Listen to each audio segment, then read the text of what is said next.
واڈا صاحب دوبارہ آپ کی طرف آ رہا ہوں.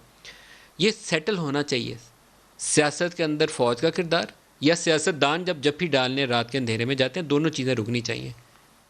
دیکھیں ندیم صاحب, میرے نا 3 سوال ہیں اور ایک چوتھا سوال بھی ہوگا جو ابھی یاد ہے مجھے. پہلا سوال یہ ہے کہ جو انقلابی نواز شریف نے جو بات کی ہے, ظہیر الاسلام سے ہم شروع کرتے ہیں. ظہیر الاسلام کے لیے انہوں نے کہا کہ جی انہوں نے مجھ سے ریزگنیشن مانگ لیا.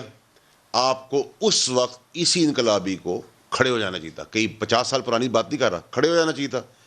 آپ نہیں کھڑے ہوئے, آپ کی مجبوری تھی. آپ کی بات مان لیتا ہوں, آپ نے اس کو سرٹیفکیٹ دیا ہے بیسٹ پرفارمنگ آفیسر کا.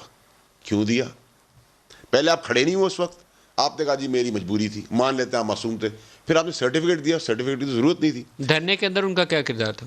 میں تو سر آپ سے بات کر رہا ہوں نواز شریف کی. میں ویسے سوال آپ سے پوچھ رہا ہوں, دھرنے کے اندر ان کا کیا کردار؟ دوسرا سوال آپ سن لیں. دوسرا سوال یہ کہ آپ نے چیف آف آرمی اسٹاف کے لیے یہی کلمات یوز کیے کہ آپ نے میرا الیکشن چوری کیا, آپ ذمہ دار ہیں باجوہ صاحب کے لیے. یہ تو کوئی پرانی 25 سال پرانی بات نہیں ہے. پھر آپ یہ تو آپ کو پتا ہے, آپ نے خود الزام لگایا کہ جی میں نے انہوں نے میری حکومت لی ہے. بنگائے دول پبلکلی 50 دفعہ یہ بات کی. آپ نے ان کی مدت نہیں, اس کی ایکسٹینشن پہ کیوں کھڑے ہوئے؟ ٹھیک ہے, سپورٹ کیا انکنڈیشنل. تیسری چیز یہ کہ آپ نے سپورٹ کرنے کے بعد آپ کی بیٹی کا ٹویٹر 1.5 سال کیوں بند رہا؟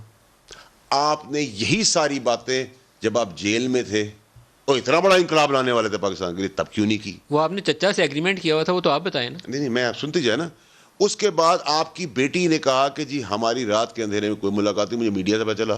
پھر دوسرے دن کہا کہ جی میری اور نواز شریف کی بات کرنے گئے تھے. تو میں آپ کی کون سی بات کو پکڑوں؟